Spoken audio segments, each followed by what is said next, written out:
Halo teman-teman semua, kami dari kelompok 8 mata kuliah kewarganegaraan yang beranggotakan saya, Vivi Rantika, dan dua teman saya, Felicia Elizabeth dan juga Zara Raihana. Di video ini, kami akan mensosialisasikan anti korupsi kepada teman-teman semua nih. Jadi langsung aja yuk disimak videonya. Sebelum ke pembahasan mengenai korupsi, aku mau jelasin sedikit nih ke teman-teman mengenai otonomi daerah.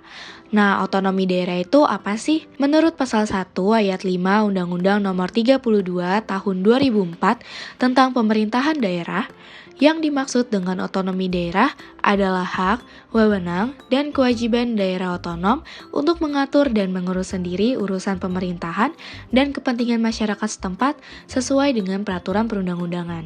Namun dalam beberapa kasus, otonomi daerah ini malah memperbesar resiko korupsi loh teman-teman. Nah, korupsi itu apa sih?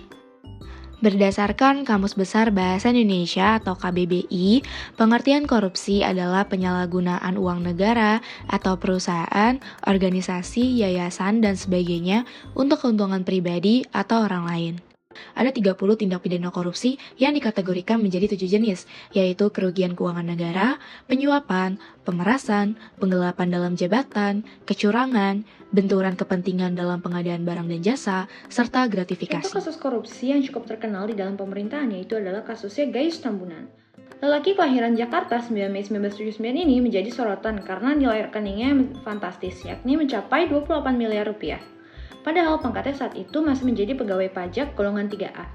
Faktanya, Gayus bisa mendapatkan insentif hingga 100 miliar rupiah. Kejahatan yang terbukti dilakukan oleh Gayus saat itu adalah penyalahgunaan wewenang saat menangani keberatan pajak PT Surya Alam Tunggal atau SAT, sehingga merugikan negara senilai 570,92 juta. Gayus Tambunan tidak hanya melakukan korupsi, tapi juga menyuap. Kasus korupsi dalam sehari-hari. Kalian tahu nggak sih, tindakan korupsi itu bisa saja kita temui dalam keseharian kita loh, tanpa kita sadari. Yang pertama, ada pungutan liar. Parkir di lahan umum yang seharusnya tidak dibayar, tapi dikenakan biaya oleh beberapa oknum. Yang kedua adalah markup. Markup saat membuat laporan keuangan. Markup ini artinya sama dengan curang atau mempermainkan anggaran. Dari contoh korupsi modus markup, dana yang dilaporkan bisa saja dilebih-lebihkan atau diadakan. Yang ketiga dan yang paling sering adalah ngaret. Korupsi ini tidak hanya wujudnya uang, melainkan juga waktu. Disadari atau tidak, ketika ngaret, kita turut menguras waktu orang lain yang menunggu. Dengan begitu, kita terkesan tidak menghargai waktu dan sangat merugikan orang lain. Korupsi membawa banyak sekali dampak buruk loh teman-teman.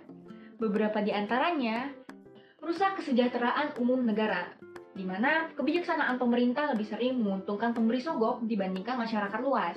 Yang kedua, mengancam demokrasi. Korupsi ini dapat mengikis kemampuan pemerintahan karena melanggar aturan, mencuri sumber daya, dan memberikan jabatan berdasarkan hubungan daripada prestasi. Korupsi berdampak pada penurunan kualitas moral dan akhlak. Dapat menyebabkan tamak dan rakus pada harta kekayaan. Korupsi juga dapat menyebabkan hilangnya sensitivitas dan kepedulian terhadap sesama.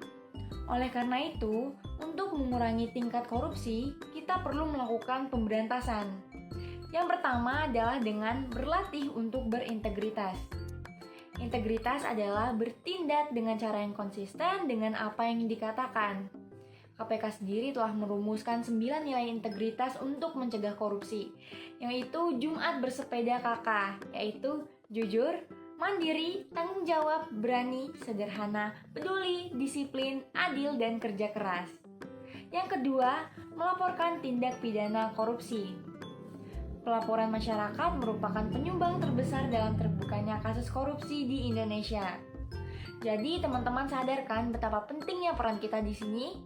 Seperti jargon KPK yaitu lihat, lawan, laporkan. Yang ketiga adalah memperbaiki sistem sehingga anti korupsi. Kontribusi yang dapat masyarakat umum lakukan untuk mendukung perbaikan sistem anti korupsi adalah dengan pemantauan layanan publik, menyampaikan rekomendasi kepada pemerintah, atau membangun manajemen anti korupsi di lingkungan masing-masing. Sekian sosialisasi anti korupsi dari kelompok kami, semoga bermanfaat. Tolak korupsi, wujudkan integritas.